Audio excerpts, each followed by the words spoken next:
तो नमस्कार दोस्तों, स्वागत है आप सभी का आज की इस वीडियो लेक्चर में। तो आज से हम शुरू करने जा रहे हैं सॉइल एंड फाउंडेशन इंजीनियरिंग, जो कि सिविल इंजीनियरिंग का एक बहुत ही कोर एंड इंपॉर्टेंट सब्जेक्ट है। सबसे पहले हम ये देख लेते हैं कि सॉइल एंड फाउंडेशन इंजीनियरिंग का स्कोप क्या है, हमें पढ़ क्यों रहा है। देखिए, कोई भी स्ट्रक्चर है, whether it is any residential building और industrial building and bridges, highways, railways, dams, ultimately these structure are these structure will be supported by the soil. That means ultimately कोई भी स्ट्रक्चर है, चाहे वो किसी भी टाइप का स्ट्रक्चर है, उसे अल्टीमेटली जो हमारी सॉइल है उसी के द्वारा क्या होना है, सपोर्ट किया जाना है। यानी कि जो भी उसमें एक्सटर्नल लोडिंग आ रही है, जो जिस भी टाइप की एक्सटर्नल लोडिंग आ रही है, उसे फाइनली हमें कौन बियर कर रहा है, हमारी सॉइल। तो किसी भी स्ट्रक्चर को डिजाइन करने के लिए, किसी भी स्ट्रक्चर का कंस्ट्रक्शन करने के लिए ये सबसे इंपॉर्टेंट होता है कि हम पहले सॉइल के बिहेवियर को की स्टडी करें। दैट मीन्स जो भी हमारे पास अवेलेबल सॉइल है, जब कोई भी हमारी कंस्ट्रक्शन साइड है जो वहाँ पर अवेलेबल सॉइल है, तो उस अवेलेबल सॉइल की क्या हम करें, सबसे पहले हम क्या करेंगे, कोई एक स्टडी करेंगे। तो स्टडी कैसे करेंगे, स्टडी हम उसमें जो भी लेबोरेटरी एक्सपेरिमेंट करने हैं उससे, और जो भी सॉइल है उसके बिहेवियर को स्टडी करेंगे। दैट मीन्स बिहेवियर मतलब कि सॉइल जो हमारे पास अवेलेबल सॉइल है उस पर किसी भी वाटर कंटेंट का क्या इफेक्ट पड़ता है, और उस सॉइल का टाइप कौन सा है, उसकी बियरिंग कैपेसिटी कितनी है, शेयर स्ट्रेंथ कितनी है, उसकी परमेबिलिटी क्या है, राइट, उसका कंसोलिडेशन स्टेटस क्या है, उसमें हमें कितने कॉम्पैक्शन करना है। तो इन सारी चीज़ को हम स्टडी करेंगे। तो उसी स्टडी के बिहाफ पर हम क्या करेंगे, जो भी हमारा स्ट्रक्चर है उसके फाउंडेशन का डिजाइन करेंगे। दैट मीन्स हमें किस टाइप की फाउंडेशन रिक्वायर्ड है, हमें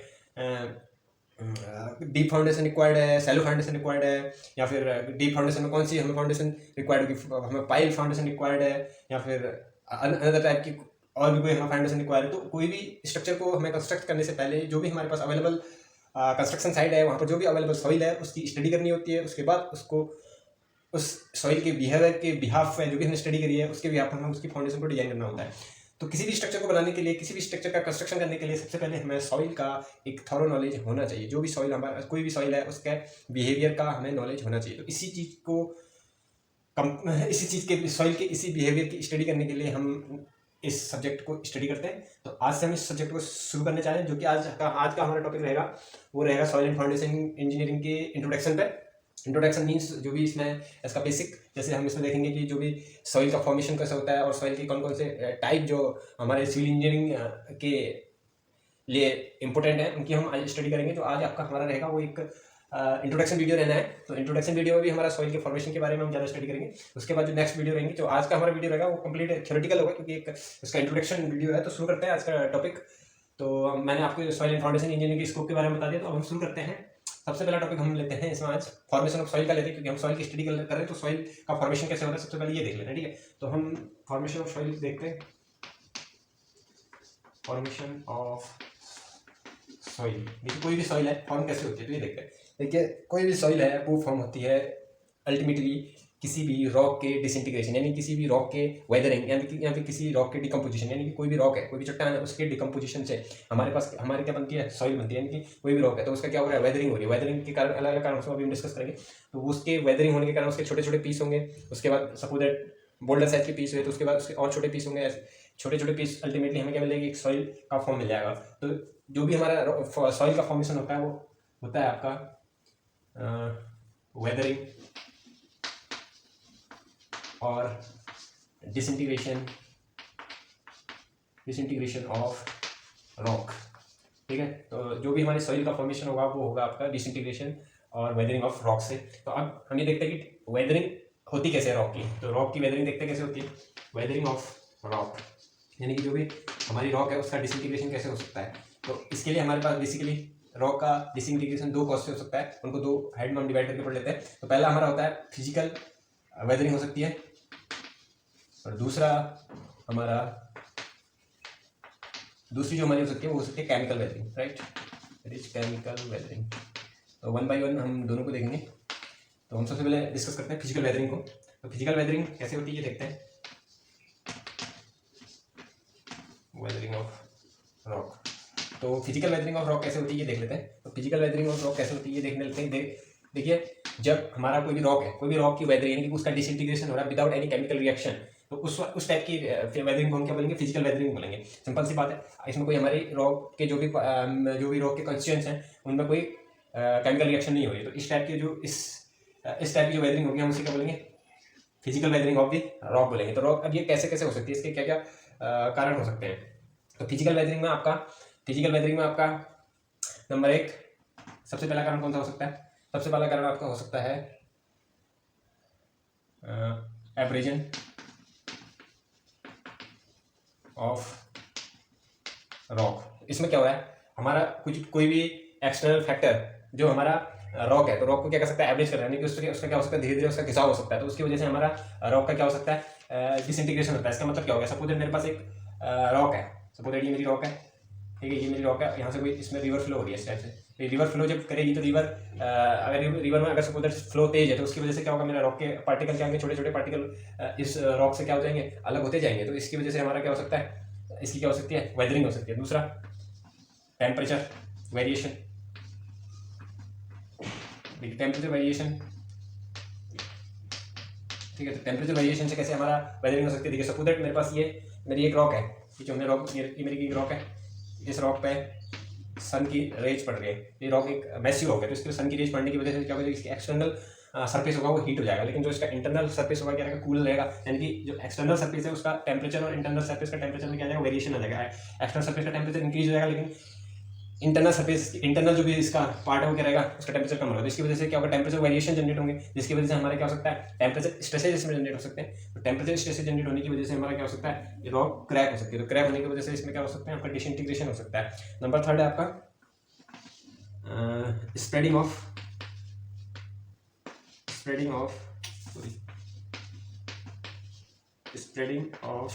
रूट्स, यानी कि जो भी ट्रीज की रूट्स हैं उनके स्प्रेड होने की वजह से हमारे इसका रॉक का क्या हो सकता है, डिसइंटीग्रेशन हो सकता है। और दूसरा आपका है, 4th है आपका वेजिंग एक्शन ऑफ आइस। तो इससे कैसे आपका वेजिंग एक्शन ऑफ आइस से आपका कैसे डिसइंटीग्रेशन होता है ये देखता है। सपोज मेरे पास ये रॉक है, इसमें कहते हैं कुछ क्रैक्स, तो क्रैक्स हमारा सपोज कुछ मॉइस्चर है, कुछ वाटर आपका इन क्रैक्स में है। तो अब क्या हुआ कि सपोज नाइट में टेम्परेचर क्या हो गया, फॉल हो गया, आपका फ्रीजिंग पॉइंट पर पहुंच गया। तो उसकी वजह से आइस जो भी इसमें मॉइस्चर था या वाटर था वो क्या हो जाएगा, फ्रीज होना शुरू हो जाएगा। जो आपको पता है जैसे ही इसका वाटर का फ्रीजिंग होना शुरू होगा तो उसकी वजह से क्या होगा, इसका वॉल्यूम इंक्रीज हो जाएगा। लेकिन आपका स्पेस तो उतना ही था ना, तो स्पेस आपके पास लिमिटेड था, लेकिन आपका वॉल्यूम इंक्रीज हो गया इसका। तो उसकी वजह से भी आपका क्या हो सकता है, डिसइंटीग्रेशन ऑफ रॉक हो सकता है। तो ये तो थी आपकी फिजिकल वेदरिंग ऑफ रॉक, और भी इसके कुछ हो सकते हैं, तो वो ज़्यादा इंपॉर्टेंट नहीं है। तो हम आप नेक्स्ट टॉपिक डिस्कस करते हैं, केमिकल वेदरिंग कैसे होती है। ठीक है, तो हमने फिजिकल वेदरिंग देख ली, अब हम देखते हैं केमिकल वेदरिंग कैसे होती है।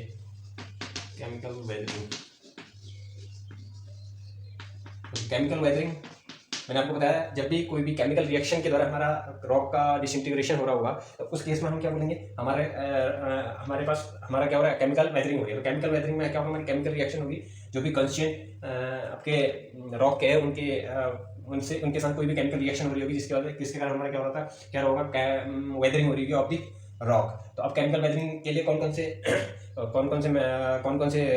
टाइप हो सकता है केमिकल वेदरिंग के। सबसे पहले हो सकता है आपका हाइड्रेशन हो सकता है।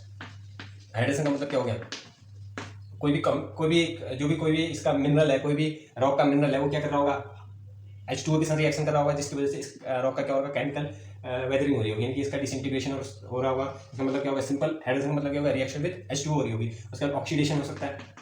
ऑक्सीडेशन में क्या होगा, आपका ऑक्सीडेशन में आपके साथ सिंपल O2 के साथ रिएक्शन हो रही होगी, जैसे आपका रस्टिंग में होता है, जब आपका आयरन O2 के साथ रिएक्शन करता है उसमें क्या होता है, हमारा जंग लगता है। तो जंग लगने से उसका क्या होता है, डिसइंटीग्रेशन होता है। सेम तो यहाँ पर सेम रिएक्शन यहाँ पर भी हो रही होगी।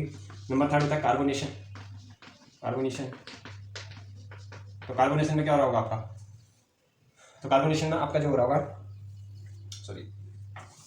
कार्बोनेशन में आपका क्या हो रहा होगा, कार्बोनेशन में आपका जो भी आपके इसके कॉन्स्टिट्यूएंट हैं आपके रॉक के, वो क्या कर रहे होंगे, कार्बन डाइऑक्साइड से रिएक्शन कर रहे होंगे, जिसकी वजह से कार्बोनिक एसिड बना होगा। और वो कार्बोनिक एसिड हमारा किसके लिए जिम्मेदार होगा, वेदरिंग ऑफ, यानी कि डिसइंटीग्रेशन और रॉक के लिए जिम्मेदार होगा। नंबर 3 आपका क्या हो सकता है, आपका और क्या हो सकता है,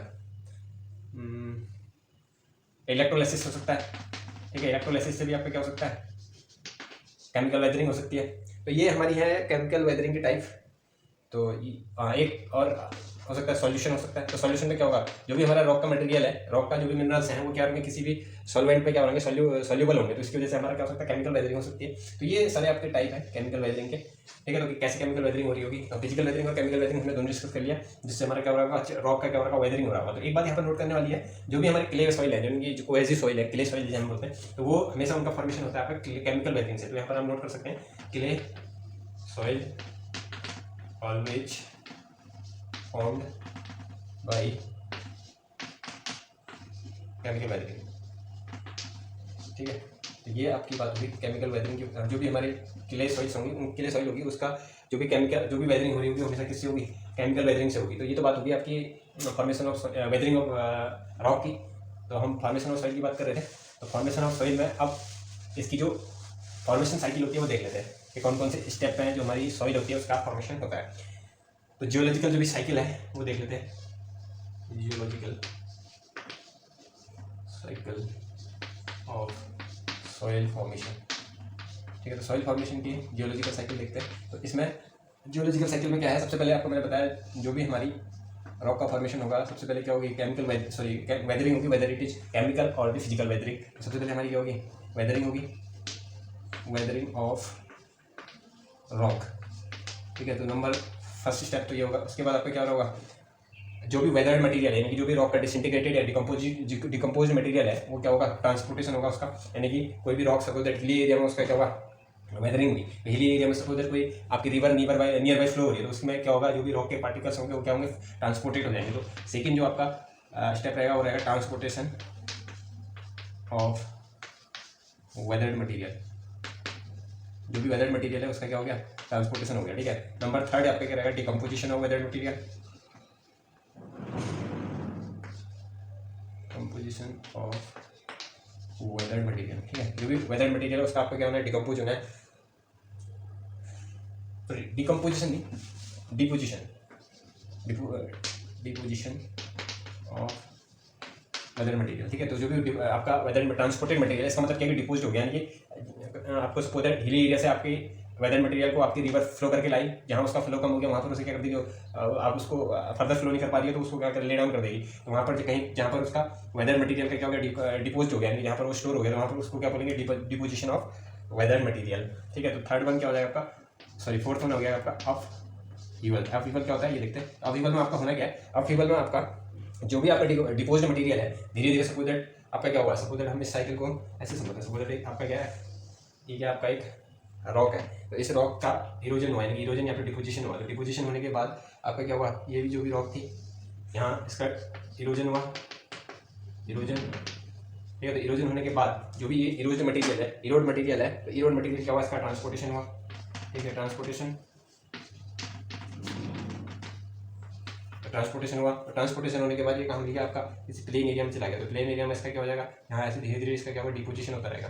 तो डिपोजिशन हो गया। तो डिपोजिशन होने के बाद डिपोजिशन होने के बाद धीरे धीरे इसकी क्या बढ़ते जाएगी, धीरे धीरे ये जो भी डिपोज्ड मटेरियल, जो भी आपका सॉइल, जो भी सॉइल है, धीरे धीरे क्या हो जाएगी, रॉक में फिर से क्या हो जाएगी, इसका क्या हो जाएगा, अगेन क्या हो जाएगा, रॉक फॉर्मेशन हो जाएगा। तो इसी रॉक फॉर्मेशन को हम क्या बोलते हैं, अपहीवल, ठीक है। तो ये अपहीवल हो जाएगा अगेन। तो अपहीवल का मतलब क्या हो गया, अगेन हमारे पास क्या मिल गई, जो भी सॉइल थी उससे अगेन हमारी क्या होगी, रॉक फॉर्मेशन हो गया। तो अगेन फिर इसका डिसइंटीग्रेशन हो, तो आपकी साइकिल चलती रहेगी। इसलिए ये क्या है, जियोलॉजिकल साइकिल है। तो ये हो गया हमारा फॉर्मेशन ऑफ रॉक।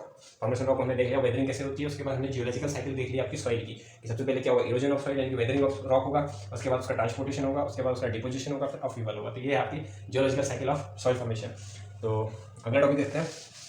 तो अगला टॉपिक आपका रहेगा हमारा, अगला टॉपिक में हम क्या देखेंगे, हाँ एक चीज़ इसमें आपको बता दूं, मैंने बताया कि आपको जो भी वेदर मटेरियल है, तो वेदर मटेरियल का क्या होता है, ट्रांसपोर्टेशन होता है। तो ट्रांसपोर्टेशन होने के बाद उसका डिपोजिशन होता है। लेकिन किसी केस में अगर ऐसा हो रहा है, किसी भी रॉक का डिपोजिशन जहाँ पर उसका वेदरिंग हो रहा है, उसी प्लेस पे जहाँ पर वेदर प्लेस है, वहीं पर क्या हो जा रहा है, आपका डिपोजिशन हो जा रहा है, यानी कि उसका ट्रांसपोर्टेशन नहीं हो रहा है। तो ऐसी टाइप के सॉइल को हम क्या बोलेंगे, रेजिडुअल सॉइल बोलेंगे। अगर इस अकॉर्डिंग टू ट्रांसपोर्टेशन हम क्या कर सकते हैं, दो टाइप से क्लासिफाई कर सकते हैं सॉइल को। एक तो होती है रेजिडुअल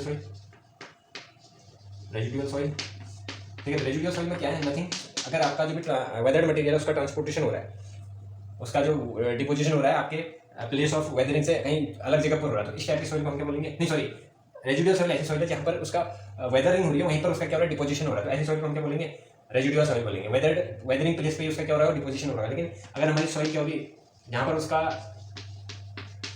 वेदरिंग हो रहा है उससे किसी अन्य अदर प्लेस पर क्या हो रहा है, उसकी डिपोजिशन हो रही है, यानी कि उसका वेदर मटेरियल का ट्रांसपोर्टेशन हो रहा है। तो ऐसे केस को हम बोलेंगे ट्रांसपोर्टेड सॉइल बोलेंगे, सिंपल चीज़ है, ठीक है। तो ये तो वर्ड से पता चला कि इसका मतलब क्या होता है। तो हम अगला टॉपिक जो डिस्कस करने जा रहे हैं वो है हमारा type of soil according to transportation medium. तो मैंने आपको बताया था कि जो भी सॉइल है तो उसका क्या होता है, ट्रांसपोर्टेशन होता है। तो आप ट्रांसपोर्टेशन आपका किस कौन कौन से मीडियम से हो सकता है। ट्रांसपोर्टेशन आपका क्या हो सकता है, वाटर से हो सकता है, ठीक है। तो ट्रांसपोर्टेशन आपका एक वाटर से हो सकता है, वाटर मीन्स कोई भी रिवर नियर बाई फ्लो हो रही है तो उससे हो सकता है, ठीक है। नंबर 2 आपका किससे हो सकता है, एयर से हो सकता है। जो भी डिजर्ट एरिया है हमारे वहाँ पर आपको पता है तो बहुत हवाएं चलती हैं, तो उसकी वजह से आपका क्या हो सकता है, ट्रांसपोर्टेशन हो सकता है। नंबर 3 आपका ग्लेशियल आपका ट्रांसपोर्टेशन हो सकता है। ग्लेशियर मतलब क्या होता है, जो भी आपके ग्लेशियर है लार्ज साइज आइस बॉडी है, तो उनके क्या होता है, वो क्या करते हैं जब कभी उनका temperature in summer time temperature increase होता है तो उस टाइम क्या होता है, आपने सुना होगा एवलांच का इवेंट होता है। तो एवलांच के टाइम में क्या होता है, जो भी उसके साथ वो क्या करता है, अगर कोई किसी रॉक के ऊपर से एवलांच हो रहा है तो उसकी वजह से उसमें क्या होगा, उसका डिसइंटीग्रेशन होगा और उसके बाद उसका क्या होगा, ट्रांसपोर्टेशन भी हो सकता है, उसका जो वेदर मटेरियल है। तो ये ग्लेशियल ट्रांसपोर्टेशन इसका हो सकता है। नंबर 3 आपका ग्रेविटेशनल हो सकता है, यानी ग्रेविटी के कारण हो सकता है। तो ग्रेविटेशनल में क्या होगा, आपका ग्रेविटी के कारण हो गया। तो ग्रेविटी के कारण कैसे हो सकता है, क्योंकि अगर आपका कोई रॉक है उसका क्या डिसइंटीग्रेशन हाइट पर हो रहा है, सपोज यहाँ आपका रॉक का डिसइंटीग्रेशन हो रहा है, तो यहाँ क्या स्लोपिंग एरिया है, स्लोपिंग होने की वजह से जो भी इसका डिसइंटीग्रेट मटेरियल है क्या होगा, ट्रांसपोर्टेड हो जाएगा। तो इस तरह का इसका ग्रेविटी ट्रांसपोर्टेशन हो सकता है। और क्या हो सकता है, तो ये है आपके इसके जो भी ट्रांसपोर्टेशन के मीडियम है उसके जो भी ट्रांसपोर्टेशन के मीडियम है कौन कौन से मीडियम से क्या हो सकती है, आपकी वेदर सॉइल क्या हो सकती है, ट्रांसपोर्ट हो सकती है। तो अब हम देखने जा रहे हैं कि जो भी ये ट्रांसपोर्टेड मीडियम है इनके द्वारा जो भी सॉइल बनती है उनको हमने उनके नाम कुछ दे रखे हैं, तो उनके वो नाम हम देख लेते हैं। तो कौन सी सॉइल को क्या बोलता है, ठीक है। तो सबसे पहले शुरू करते हैं, जो भी आपकी वाटर ट्रांसपोर्टेड सॉइल होती है उसे क्या बोला जाता है, वाटर ट्रांसपोर्टेड तो वाटर ट्रांसपोर्टेड सॉइल मैंने आपको बताया कोई भी वेदर मटेरियल है तो उसका अगर आपका क्या हो रहा है, डिसइंटीग्रेशन हो रहा है, सॉरी कोई भी वेदर मटेरियल का ट्रांसपोर्टेशन हो रहा है, नियर बाय कोई रिवर बह रही है तो उसके कारण आपका क्या हो रहा है, ट्रांसपोर्टेशन हो रहा है। तो ऐसी टाइप का हम सॉइल को क्या बोलते हैं, इसका नाम होता है एल्यूवल सॉइल, ठीक है। इसका नाम होता है एल्यूवल सॉइल, ठीक है। इस टाइप की सॉइल हम क्या बोलते हैं, एल्यूवल सॉइल होता है। अब आपका सपोज दैट किसी हिली एरिया में किसी रॉक का डिसइंटीग्रेशन हुआ और नियर बाई कोई रिवर फ्लो हो रही है, उसकी वजह से जो भी उसका वेदर मटेरियल होगा वो क्या होगा, उसका ट्रांसपोर्टेशन हो जाएगा। लेकिन जब वो प्लेन एरिया में पहुंचेगी तो वो उस वेदर मटेरियल को क्या करने लग जाएगी, स्टोर करने लगेगी, डिपोजिट करने लग जाएगी। तो उस डिपोजिट मटेरियल को जो हमारा किसी वाटर बॉडी में यानी कि किसी लेक में जो भी आपकी सॉइल फॉर्मेशन होता है वाटर ट्रांसपोर्टेशन के कारण, तो उसको हम बोलते हैं लैक्टोस्ट्राइन सॉइल, ठीक है। तो इसकी स्पेलिंग आप चेक कर सकते हैं। तो इसकी क्या बोलते हैं, लैक्टोस्ट्राइन सॉइल। तो ये आपका क्या है, किसी भी वाटर बॉडी में वाटर ट्रांसपोर्टेड सॉइल द्वारा वाटर ट्रांसपोर्टेड सॉइल है, ठीक है, इसे बोलते हैं लैक्टोस्ट्राइन। इसके 2 नाम है। तो ये आपके ऑब्जेक्टिव क्वेश्चन में आस्क हो जाता है कभी कभी। तो ये आपके वाटर ट्रांसपोर्टेड सॉइल लगी। नंबर 2 हम देखते हैं एयर ट्रांसपोर्टेड। तो एयर ट्रांसपोर्टेशन मैंने बताया आपको, डिजर्ट एरिया में एयर ट्रांसपोर्टेशन हो सकता है वेदर मटेरियल का। तो इस टाइप के सॉइल को हम सबसे पहले एयरलिन एक नाम देते हैं, ठीक है। दूसरा नाम इसका होता है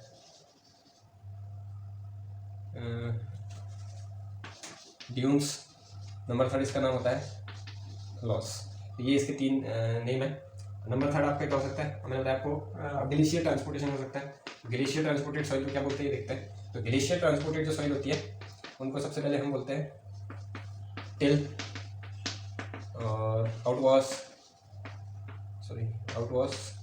और इसको हम एक नाम और इसका ड्रिफ्ट, ये 3 इसके नाम है, ठीक है। ये जनरली आपको वनडे एग्जाम में डायरेक्टली आस्क कर ले जाते हैं, ठीक है। तो इसके आपको ऑप्शन दे देगा कि बताइए ये वाटर ट्रांसपोर्टेड सॉइल का क्या नाम होता है, एयर ट्रांसपोर्टेड का क्या होता है, ग्लेशियर ट्रांसपोर्टेड का क्या होता है।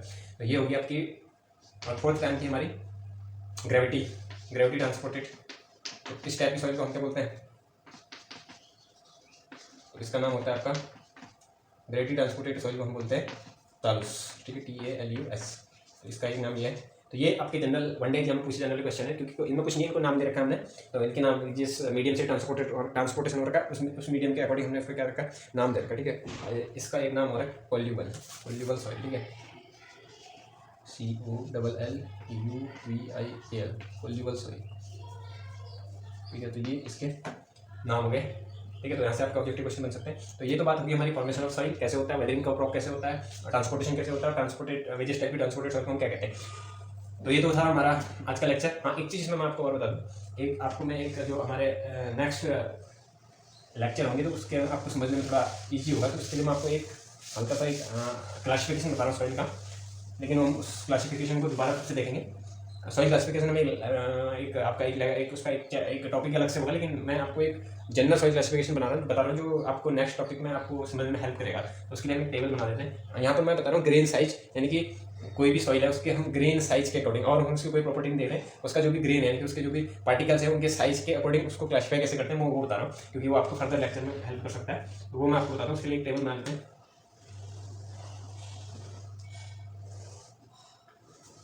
ठीक है, तो इस टेबल में हमने यहाँ ग्रेन साइज रखना है। तो ग्रेन साइज हम देखते हैं जो भी हमारा सॉइल होगी, अगर वो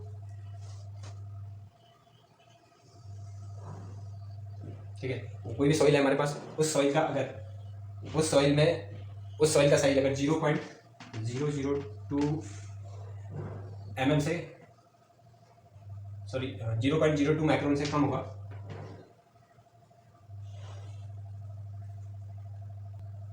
कोई भी सॉइल हमारी अगर उसका साइज 0.002 mm से कम होगा, यानी कि 0.02 mm किसके बराबर हो गया आपका, तो इसको साइड में लिखते हैं 0.002 mm से कम होगा, तो वो साइज आपकी वो सॉइल आपकी उसको हम क्या बोलेंगे, क्ले साइज सॉइल। ठीक है, क्ले साइज सॉइल यानी कि 0.02 mm आपका होता है 2 माइक्रोन के बराबर, और आपको पता है 1 माइक्रोन इक्वल टू कितना होता है आपका 10⁻⁻⁶।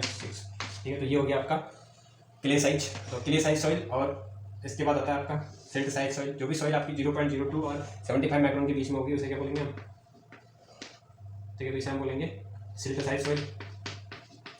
ठीक है, तो अब जो भी 75 माइक्रोन से 4.75 के बीच में जो भी सॉइल होगी, 75 माइक्रोन से 4.75 mm के बीच में जो भी सॉइल होगी, हम उसे बोलते हैं सैंड साइज। ठीक है, इसे हम बोलते हैं सैंड साइज। लेकिन अभी इन्हें भी हमने 3 पार्ट में डिवाइड कर रखा है, फाइन सैंड, मीडियम सैंड और कोर्स सैंड।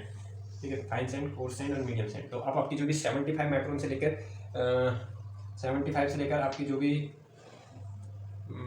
आपका 75 से 425 माइक्रोन के बीच में जो भी सॉइल होगी उसे हम क्या बोलेंगे, फाइन। और यहाँ 425 से लेकर 2 mm के बीच में जो भी सॉइल होगी उसे हम बोलेंगे मीडियम। और आपका जो 2 mm से लेकर 4.75 के बीच की होगी उसे हम बोलेंगे कोर्स साइड। ठीक है, ये तो बात होगी आपकी सैंड साइज सॉइल की, इसे बोलेंगे सैंड साइज सॉइल। और नेक्स्ट आपका रहेगा वो रहेगी आपकी 4.75 से लेकर 80 mm तक की जो भी सॉइल रहेगी, 80 mm तक की जो भी सॉइल रहेगी उसे हम बोलेंगे ग्रेवल साइज। ग्रेवल साइज, तो ग्रेवल साइज को भी हमने 2 पार्ट में डिवाइड कर सकते हैं, एक फाइन ग्रेवल और कोर्स ग्रेवल। अगर 4.75 से 20 mm के बीच में जो भी सॉइल रहेगी उसे हम बोलेंगे फाइन ग्रेवल, और दूसरी जो हम क्या बोलेंगे इसे कोर्स ग्रेवल। ठीक है, तो ये होगी आपकी 80 mm तक की सॉइल। 80 mm से जो ऊपर रहेगी 300 mm तक उसे हम बोलेंगे आपके कोबल, और 300 mm से ज़्यादा जो रहेगी आपकी 3 mm से ऊपर जो भी आपकी सॉइल रहेगी उसे हम बोलेंगे बोल्डर। तो ये तो आपका था जनरल ग्रेन्स, ये था आपका जनरल ग्रेन साइज यानी पार्टिकल साइज क्लासिफिकेशन। अगर कोई भी सॉइल हमारी 0.002 mm से नीचे की होती है उसे हम क्ले साइज बोलेंगे, यानी कि 2 माइक्रोन से नीचे क्ले साइज, 2 माइक्रोन से लेकर 75 के बीच में होगी सिल्ट साइज, 75 माइक्रोन से 4.75 के बीच में होगी सैंड साइज, 4.75 से 80 mm के बीच में ग्रेवल साइज, 80 mm से 300 mm के बीच में कोबल, 300 mm से बड़ा साइज होगा तो हम बोलेंगे बोल्डर साइज। तो ये तो था हमारा general soil classification based on the particle size. तो ये आपका जो हेल्प करेगा फर्दर लेक्चर को फर्दर जो टॉपिक आएंगे उनको समझने में हेल्प करेगा। सॉइल का क्लासिफिकेशन एक सेपरेट लेक्चर में भी हम देखेंगे। तो अब हम अगला टॉपिक देखेंगे जिसमें आपका होगा बेसिक डेफिनेशन और रिलेशन, हम उस चैप्टर पर देखेंगे सॉइल में, सॉइल एंड फाउंडेशन इंजीनियरिंग के। तो ये जियो टेक्निकल इंजीनियरिंग का पहला चैप्टर या पहला टॉपिक, इंट्रोडक्शन आप इसे कह सकते हैं। तो नेक्स्ट लेक्चर हम जल्दी लेके आएंगे, तब तक के लिए धन्यवाद।